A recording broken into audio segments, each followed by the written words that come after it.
I've worked as a security guard for most of my life. It's not the most glamorous job, but it pays the bills. Gas stations, convenience stores, small shops, places where you're mostly just sitting around, keeping an eye on things. But when I saw the ad for a night shift at the local mall, I thought I'd finally stumbled on something better. The pay was good, better than anything I'd seen in years. The hours weren't bad either, 11 p.m. to 6 a.m. It was just one building, and I figured it would be quiet and easy. How hard could it be? I could already imagine sitting back in the security office, watching the cameras, and walking around in a place that felt too big for the silence of the night. I applied immediately and got a call the next day. It was the manager, Mr. Hensley, asking if I could come in for an interview that afternoon. It seemed sudden, but I didn't question it. I needed the job, and the mall wasn't far from where I lived. I drove over, trying to shake the feeling that this was all happening too fast. Was the mall that desperate for a night guard? The interview was quick, almost rushed. Hensley asked about my experience, but it didn't feel like he was paying attention. He ran through the basics, check the cameras every 15 to 30 minutes, do hourly patrols. Nothing out of the ordinary. By the end of it, he looked at me and asked, "Can you start tonight?" That surprised me. Most places want time for paperwork or background checks, but I wasn't about to argue. "Sure," I said, trying not to sound too eager. He looked relieved. "Great. We're understaffed," he admitted, rubbing his temples like the day had been too long. "Last few guards didn't last. I hope you'll be different." His words gave me pause. What did he mean by that? But before I could ask, he handed me a key to the office and told me to report at 11 p.m. sharp. The quicker I started, the quicker I'd get paid, I told myself. I shook his hand, left the office, and went home to get a few hours of sleep before my shift. When I arrived at the mall, it was dark and deserted. The parking lot, which during the day was packed with cars, was almost entirely empty. A few scattered vehicles sat under the dim glow of the parking lights, but the space felt too big, too quiet. It made the building look like a sleeping giant, and for a second, I considered turning around and going home. Something felt wrong. I brushed it off as first-day nerves and walked up to the employee entrance. Mr. Hensley met me at the door. He didn't say much, just led me through the winding corridors to the security office, explaining the basic protocols again as we walked. The office itself was small, a cramped room at the back of the mall filled with screens displaying grainy footage from the cameras scattered around the building. "Check the cameras every 15 to 30 minutes, he reminded me. "Do your rounds, make sure nothing's out of place. The usual." He glanced at me before adding, "And keep an eye on the escalators and the play area. Things happen there sometimes." That last part made me pause. "Things happen?" He waved a hand dismissively. "Kids, mostly. Trying to sneak in or mess around after hours. You'll see." I nodded, though his tone made my skin crawl a little. He handed me a printed sheet of standard instructions, shook my hand again, and said, "Good luck. I'll see you in the morning." Once he left, I was alone. The silence of the empty mall settled over me like a heavy blanket. I took a seat in front of the monitors, flipping through the camera feeds. The escalators were still, the stores dark and empty. For a moment I relaxed. It was just a mall, nothing creepy about that. Just a big, empty building. After a few minutes, I felt a presence behind me. I jumped, my heart pounding. There, standing just beside me, was a janitor. He grinned, clearly amused by my reaction. "Didn't mean to scare you, buddy," he said, his voice light.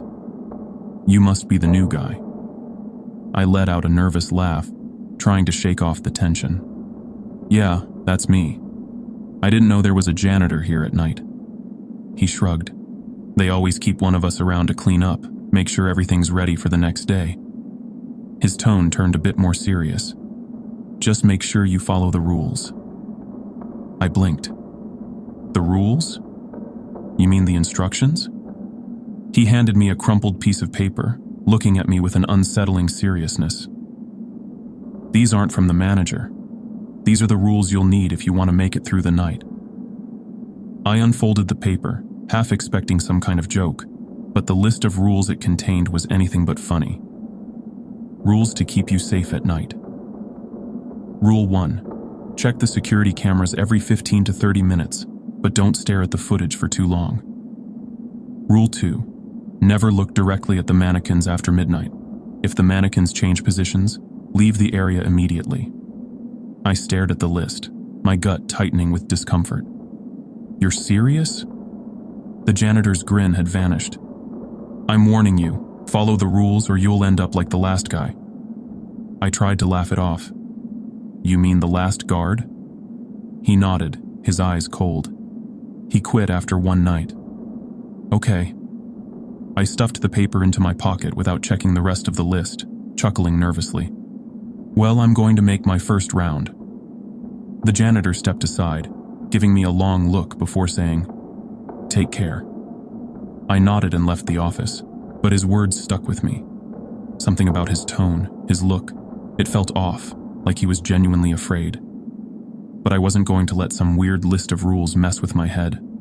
It was just past midnight when I started my patrol. The mall was eerie at night, much more so than I expected.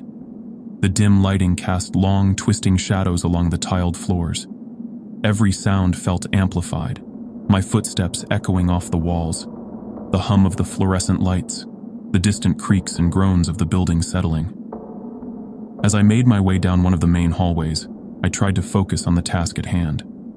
The mall wasn't huge, but it was big enough to need regular patrols. There were plenty of stores to check, some of them abandoned, some locked up, with displays peeking out from the darkness behind their glass fronts. A children's play area stood near the food court, silent and still, the colorful plastic toys looking strange and lifeless under the dim emergency lights.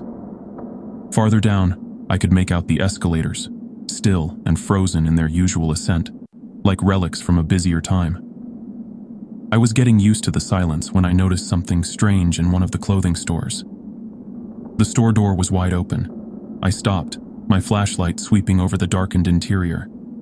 I couldn't see anything out of place at first, but as I moved the beam around the store, I noticed movement in my peripheral vision, a slight shift, like something or someone was hiding in the dark.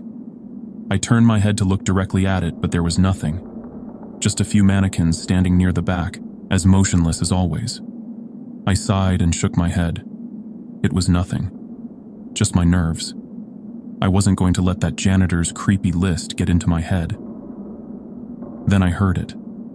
The faint sound of clothing rustling.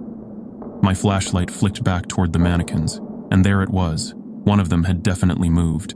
It was standing a little closer now, slightly out of position compared to the others. I could feel my heartbeat start to quicken. "Hey, Mr. Janitor!" I called out, more out of frustration than anything else. This had to be some kind of prank. He was probably watching me from the shadows, trying to freak me out. But there was no answer. Just the soft, unsettling shuffle of fabric behind me again. I turned slowly, my flashlight scanning the mannequins, and that's when I saw it. One of them had changed positions again, its head now facing directly toward the exit. My breath hitched in my throat. No one else was here. There was no way this was a trick. I backed out of the store quickly. I didn't want to stay any longer than necessary. As I walked away, I kept glancing over my shoulder.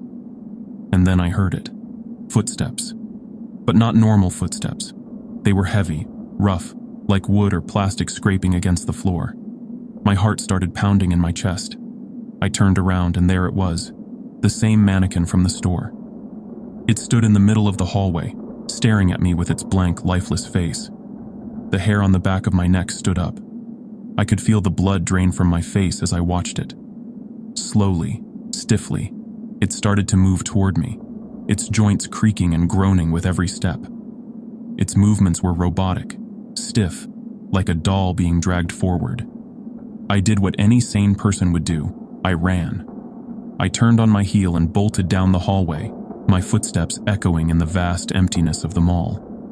I didn't care how ridiculous I looked. I just needed to get away from that thing. I rounded the corner, ducking into the hallway that led toward the restrooms.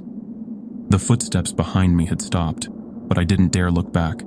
I burst into the restroom, splashing cold water on my face, trying to convince myself that it was all in my head. But as I looked into the mirror, I saw something else. A woman was standing near the stalls, her back to me, dressed in the plain uniform of a cleaning lady. I blinked, and she was gone. My heart skipped a beat. I spun around, but there was no one there. The restroom was empty. I collapsed to my knees, exhausted and terrified. What was happening?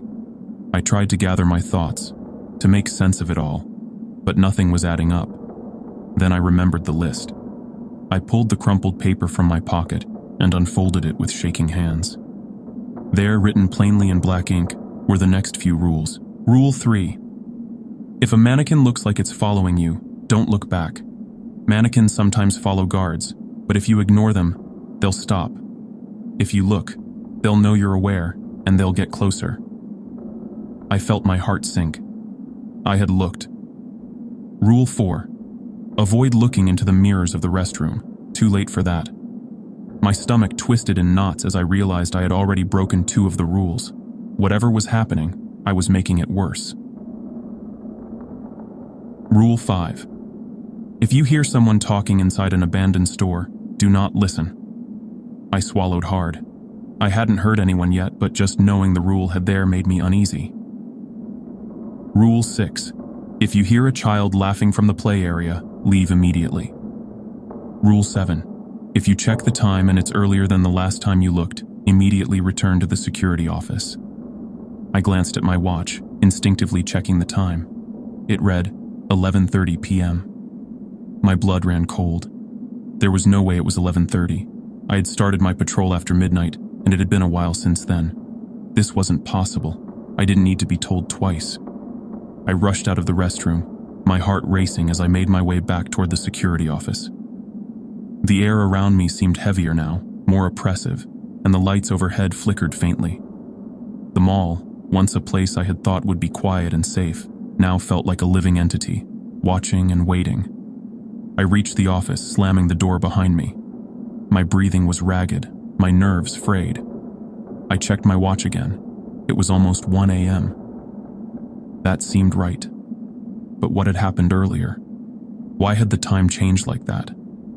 I sat down, trying to steady my shaking hands. I needed to keep my head on straight. I wasn't going to let this place get to me. I pulled out the list again, reading through the remaining rules. Rule 8. Lock the security office door between 4 a.m. and 4:30 a.m., and do not open it for anyone. If they knock, they might not be the person you think they are. Check the cameras to confirm.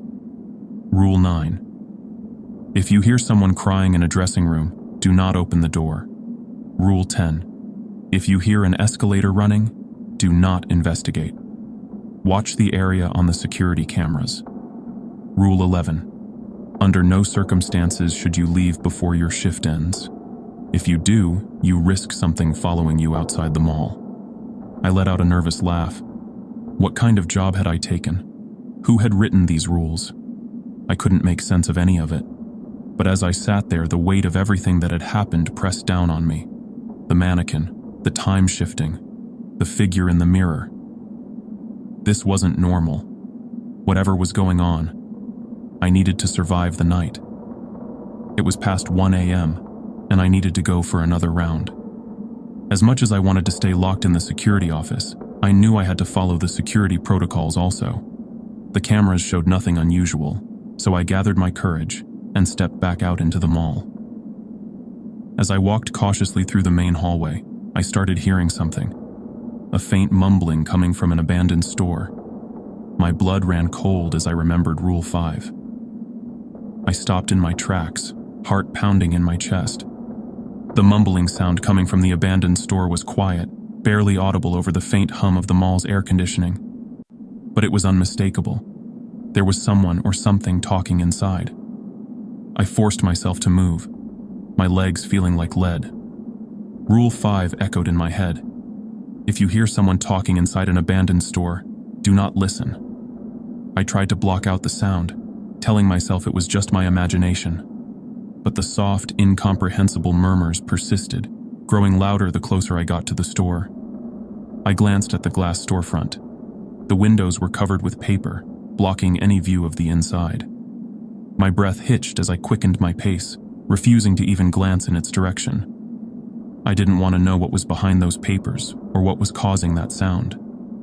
The voice was rising now, clearer but still distorted, like someone talking underwater.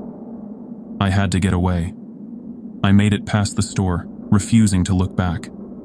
The voice began to fade, and I felt the tension in my body ease slightly. But as I turned the corner and entered the next corridor, I heard it again.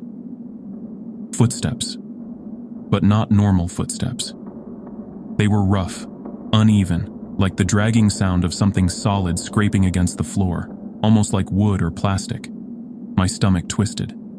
I knew what it was before I even turned around. It was the mannequin. My instinct screamed at me not to look back, remembering Rule 3. If a mannequin looks like it's following you, don't look back. If you ignore them, they'll stop. If you look, they'll know you're aware, and they'll get closer. I walked faster, keeping my eyes straight ahead, trying to ignore the growing sound of the mannequin's movements behind me. Each step it took seemed heavier, more deliberate. My heart raced as the footsteps grew closer, but I didn't dare turn around. Just keep walking. Just keep walking, I told myself. The sound of the mannequin's movement grew fainter, and eventually I could no longer hear it. I let out a breath I hadn't realized I was holding, and slowed my pace. My hands were shaking, but at least I had followed the rule. Whatever was following me had stopped for now. Then I heard something else. The distant hum of machinery. An escalator, running. I froze, the blood draining from my face. Rule 10. If you hear an escalator running, do not investigate. Watch the area on the security cameras. I turned on my heel and bolted for the security office. I wasn't going to risk breaking another rule, especially after what I had just been through. My mind raced as I rushed back down the hallway, past the now quiet abandoned store, and toward the safety of the security office. I could hear the escalator in the distance, that unmistakable mechanical whir, but I didn't stop. I burst into the office, slammed the door behind me, and locked it. My breath came in short, ragged gasps. I immediately turned my attention to the security monitors, flipping through the camera feeds. The escalator camera came into view, and there it was. A figure. It wasn't a person, not exactly. It was something else. The figure was tall, unnaturally tall, its limbs long and spindly, its face obscured by shadows. It was standing on the escalator, its body stiff and jerky, moving in slow, unnatural movements as the steps carried it upward. I stared at the screen, frozen in place. My mind raced, trying to process what I was seeing. The figure's head turned slowly, as if sensing something. And then, impossibly, it looked straight at the camera, straight at me. The monitors started flickering, static filling the screens, a loud buzzing sound filling the room.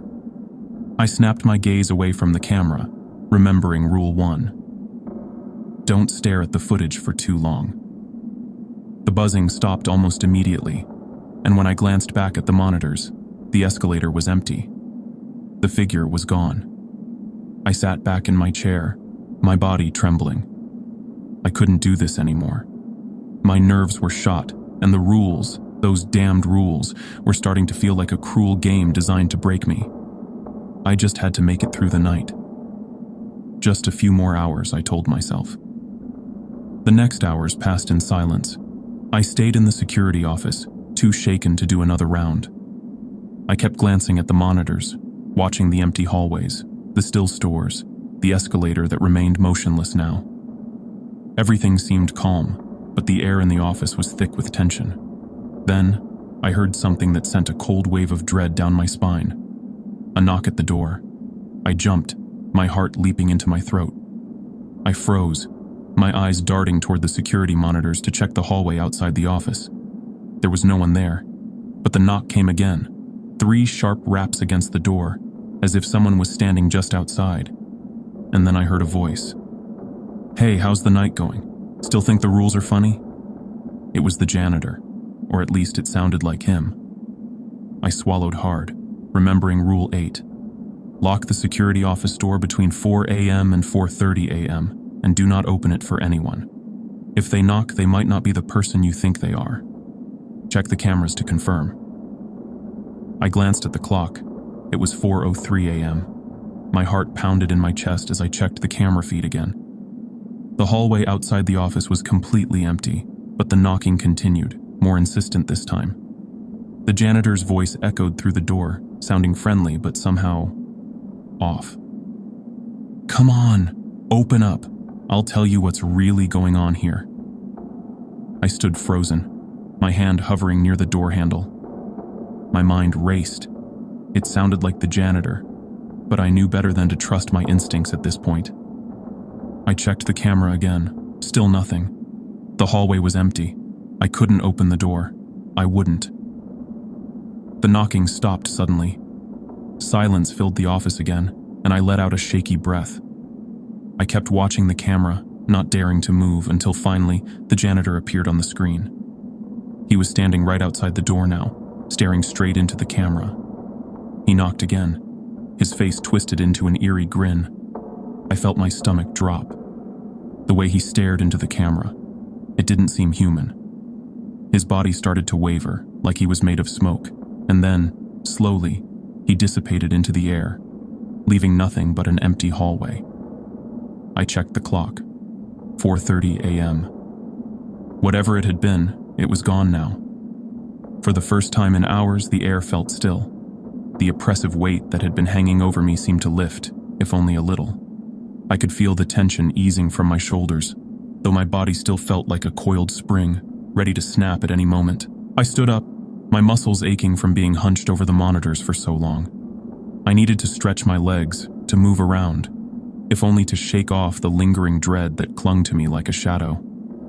After everything that had happened, I wasn't keen on doing another full patrol, but staying in the office felt stifling.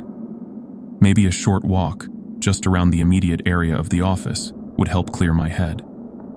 The mall was still deathly quiet, the faint hum of electricity the only sound that echoed through the corridors. The fluorescent lights flickered sporadically, casting long, distorted shadows that seemed to shift as I walked. I kept my eyes down, trying not to focus on the mannequins, the stores, or the eerie silence that had settled over everything. As I rounded the corner near the security office, I nearly jumped out of my skin. The janitor was standing there, leaning casually against the wall with that same friendly grin he'd had the first time we met. It was the real janitor this time, at least, I hoped it was. He seemed more human, more tangible than the strange apparition I'd seen earlier in the night. "Rough night?" he asked, his voice light, almost teasing. I didn't know how to respond. I stood there, my mind racing as I tried to reconcile what I had seen earlier, the knocks, the figure dissolving into mist, with the man standing in front of me now. "You could say that," I muttered, trying to keep my voice steady. He tilted his head, his grin fading slightly. "You followed the rules, didn't you?" "I tried," I said, my throat dry. "What is this place? Why are these rules even a thing?" The janitor let out a low chuckle, but it wasn't the friendly, warm sound it had been earlier in the night. This laugh was hollow, tinged with something darker. "I told you the rules are there to keep you safe," he said, his eyes narrowing. "There's more going on here than you understand. Much more." I took a step back, my unease growing with every word he spoke. "What do you mean? What's going on in this mall?" He shrugged, the grin returning to his face. "You'll figure it out, or maybe you won't. Either way, there's no escaping it." He started to walk away, turning down the dimly lit corridor without another word. His movements were slow, deliberate, like he wasn't in any rush to leave. I couldn't let it go. I needed to know what he was talking about. I needed answers. "Wait," I called after him, my voice echoing down the empty hallway. "What do you mean, no escaping it? What are you trying to say?" The janitor didn't stop. He kept walking, his footsteps eerily quiet against the tiled floor. Desperation and frustration bubbled up inside me, and before I knew it, I was following him, determined to get some kind of explanation. I rounded the corner after him, but when I got there, The hallway was empty. He was gone. Again. My heart pounded in my chest as I stood there, staring down the empty corridor. There was no way he could have disappeared so quickly. He had just been there. I looked around, scanning the area for any sign of him, but the mall had fallen back into its eerie silence. And then I heard it. A soft, muffled crying. The sound was faint at first, almost too quiet to notice. But as I stood there, frozen in place, it grew louder, more distinct. A woman's voice, sobbing quietly, somewhere nearby. My skin prickled with unease. I knew the rules. I had them memorized by now, and I knew exactly what this was. Rule 9. If you hear someone crying in a dressing room, do not open the door. I swallowed hard, trying to block out the sound, but the crying persisted. It seemed to be coming from one of the stores up ahead, the muffled sobs echoing faintly through the deserted hallways. Every instinct I had was telling me to walk away, to get back to the office, and wait out the last hour of my shift in silence. But there was something about the crying that pulled me toward it, an almost magnetic force that made it impossible to ignore. What if someone really needed help? What if this was all in my head? What if the rules were just some sick jokes? I shook my head, trying to clear my thoughts. I had already broken too many of the rules tonight. This wasn't a joke. The janitor had warned me, and I wasn't about to ignore him now. But still, the crying continued. It was louder now, more insistent, the sound echoing from somewhere deeper in the store just ahead of me. It didn't sound right. It was too hollow, too distorted, like a recording of someone crying rather than an actual person. I stood there, torn between curiosity and fear, until finally, the decision was made for me. The crying stopped. Suddenly, everything was quiet. Too quiet. The air felt thick, oppressive, like the walls of the mall were closing in on me. My chest tightened, and I realized I had been holding my breath. Then slowly, a figure appeared on one of the security cameras I had been monitoring through the corridor. I had left the office, but the cameras were still connected to my device. I couldn't tear my eyes away from the screen as I saw her. A woman, pale, with long dark hair that hung limply over her face, obscuring her features. She was dressed in plain, outdated clothing, her body hunched over as she moved slowly down the hallway, her feet barely touching the ground. She was floating. My heart leapt into my throat as I watched her approach the dressing room, her body drifting closer to the entrance, her shoulders shaking with silent sobs. She hovered just outside the door, as if waiting for me to follow her inside. I took a step back, my pulse racing. This wasn't real. It couldn't be. I had seen things tonight, strange things, but this was something else entirely. I squeezed my eyes shut, willing the figure to disappear, to leave me alone. When I opened them, she was gone. But the crying had started again, this time, right behind me. I didn't think. I bolted down the hallway, running as fast as my legs would carry me. The sound of the woman's cries echoed through the halls, growing louder and more desperate with every step I took. I didn't dare look back, didn't dare risk another glance. All I knew was that I needed to get out of there, now. By the time I reached the security office, I was breathless, my entire body trembling with fear. I slammed the door shut behind me, locking it as quickly as I could, and collapsed into the chair in front of the monitors. My chest heaved with each breath, the adrenaline still coursing through me. The fluorescent lights overhead flickered faintly, casting eerie shadows on the walls. I felt trapped, like a cornered animal, with no way out but the faint hope that my shift would end soon. I glanced at the monitors. My heart sank. There she was, the woman. The same pale figure, her hair hanging limply over her face, moving in that unnatural, hovering way. She was no longer just roaming the halls. She was headed directly toward the security office. My blood ran cold as I watched her on the monitors. She floated down the hallway, closer and closer, her slow, jerky movements unnerving. She didn't walk like a normal person. She barely moved her feet at all, gliding just above the ground. The sobbing was gone, but the weight of her presence was suffocating. It was as if the very air around her distorted with her approach, bending reality itself. I checked the camera feeds desperately, flipping between angles. She was getting closer. My breath quickened as I watched her drift past the closed stores, her face obscured by her hair, her arms limp at her sides. Every second she got nearer, and I felt my panic rising, clawing at my throat. I reached for the list of rules, gripping it tightly in my trembling hands. Don't open the door. I repeated the thought over and over in my head, like a mantra. Don't open the door no matter what. The woman stopped just outside the security office.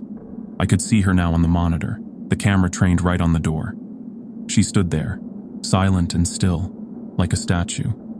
For a moment, I dared to hope that she would leave, that maybe she'd fade away like a bad dream. But then the knocking started.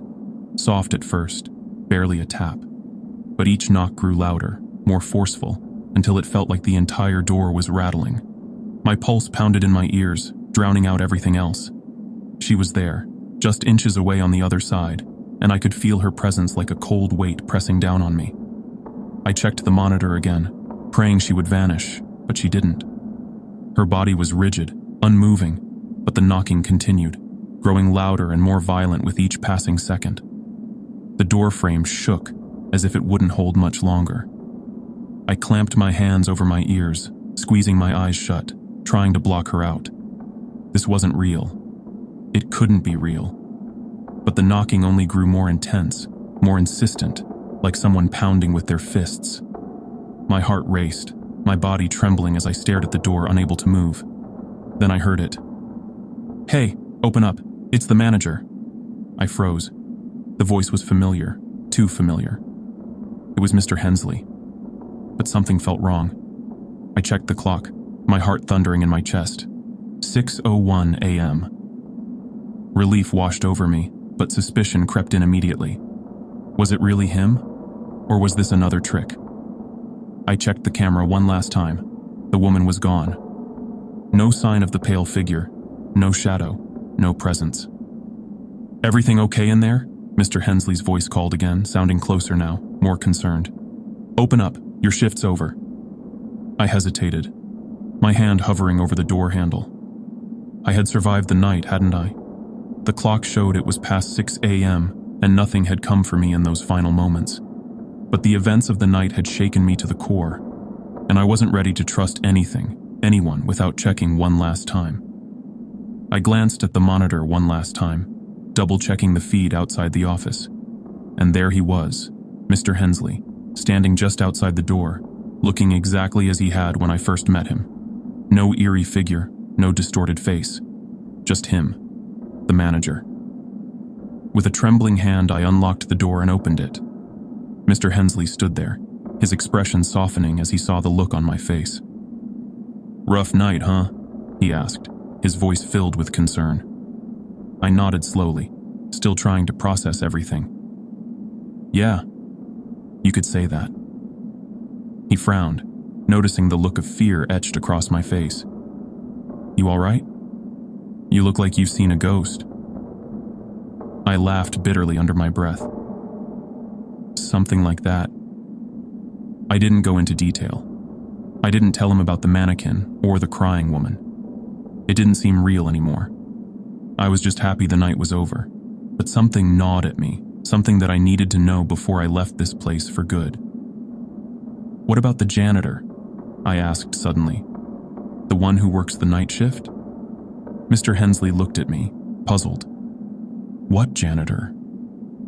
My stomach dropped. "The one who was here all night." He gave me a list of rules to follow. Mr. Hensley shook his head, his expression turning serious. "There's no night janitor. No one works here at night except you." My mind reeled. The pieces didn't fit together. None of it made sense. I stared at Mr. Hensley, my thoughts racing. If there was no janitor, then who or what had been warning me? And the rules? Where had they come from? I didn't ask any more questions. I handed him my keys, quit on the spot, and walked out of the mall without looking back. Whatever had happened there, whatever lurked in the dark corners of that place, I wasn't going to stick around to find out more. As I drove away, the weight of the night still heavy on my chest, I realized that some places are better left alone. And that mall? It was one of them. I will never return to that place again.